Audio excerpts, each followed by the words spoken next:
नमस्कार। साहित्य तक के बुक कैफे के एक दिन एक किताब में मैं जयप्रकाश पांडे आपका स्वागत करता हूं और आज मैं नदी रंग जैसी लड़की एस.आर. हरनोट के इस उपन्यास के साथ उपस्थित हूं। एस.आर. हरनोट हिमाचल के जाने माने कथाकार हैं। 13 से अधिक कहानी संग्रह उनके प्रकाशित हो चुके हैं। उपन्यास भी आ चुका है।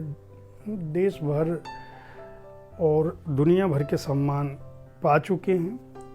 बहुत सारी सामाजिक, प्राकृतिक और साहित्यिक गतिविधियों में संलग्न रहते हैं। हिमाचल की बड़ी शख्सियत हैं इस लिहाज से कि वे पर्यावरण, प्रकृति, पहाड़, नदियों की रक्षा करना चाहते हैं और उनके बारे में लगातार लिखते भी रहते हैं।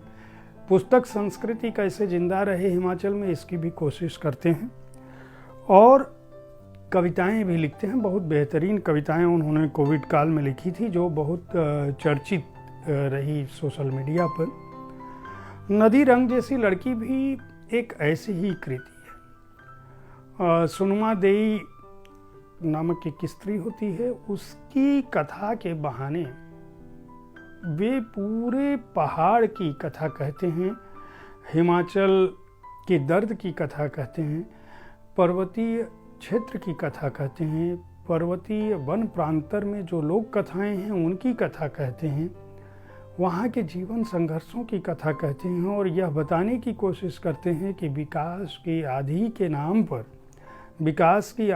नाम पर जो दोहन किया जा रहा है प्रकृति का, वह किस तरह से विनाशकारी है और किस तरह उसने पहाड़ के लोक जीवन को, वहाँ की संस्कृति को और खासकर मनुष्य को और मनुष्यता को नष्ट किया है।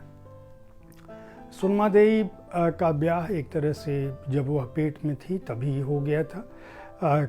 इस उपन्यास की जो कथा है वह स्वतंत्रता काल से पहले शुरू होती है और स्वतंत्रता काल के बाद के दिनों में किस तरह से पर्वतीय क्षेत्रों में आधुनिक व्यवस्था पहुंचती है, किस तरह से संचार साधन पहुंचते हैं, किस तरह से ठेकेदारों, भ्रष्ट अफसरों और नेताओं की मिलीभगत होती है, किस तरह से बड़ी बड़ी विकास परियोजनाओं के नाम पर न केवल जंगल को नष्ट किया जाता है बल्कि नदियों को नष्ट किया जाता है, वह इस उपन्यास में दर्ज है। खास बात यह कि इस उपन्यास की विशेषता यह है कि इसमें एक नदी भी पात्र है जो छोटी बच्ची के रूप में सुनमा देई से मिलती है और बार बार जब सुनमा देई विधवा हो जाती हैं और गांव के लोग उस अनपढ़ महिला को एक तरह से, जो बहुत ज़्यादा औपचारिक शिक्षा जिसके पास नहीं है, प्रधान चुन देते हैं, पंचायत प्रमुख चुन देते हैं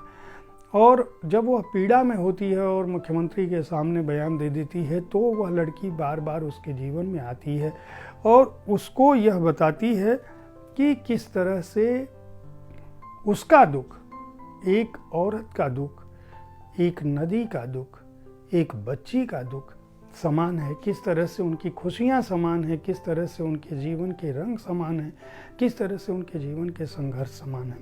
नदी रंग जैसी लड़की पढ़ते हुए आपको बहुत कुछ सोचने को बाध्य करती है। खासकर इस उपन्यास की विशेषता यह भी है कि यह केवल मनोरंजक उपन्यास नहीं है बल्कि यह आपको प्रेरित करता है, प्रेरणा देता है कि आज आप यह बात गहराई से सोच सकें कि वाकई विकास के नाम पर हम जो विनाश कर रहे हैं, हम जो प्रकृति से खिलवाड़ कर रहे हैं, वह अंततः हमें किस समाज में परिवर्तित करेगा, कहाँ लेकर जाएगा।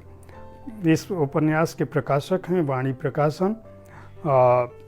पेपरबैक का संस्करण है यह और वाणी प्रकाशन से प्रकाशित इस उपन्यास का मूल्य 499 रुपये है। पृष्ठ संख्या है 236।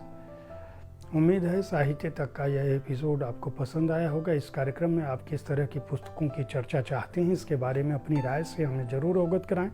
हमारी कोशिश होती है कि विविध विधाओं की पुस्तकों के साथ आपके पास हर दिन पहुँचें ताकि आपको अच्छी पुस्तकों के चयन में आसानी हो। आपकी राय हमें इस कार्यक्रम को बेहतर बनाने में मदद करती है। देखते रहें साहित्य तक। धन्यवाद।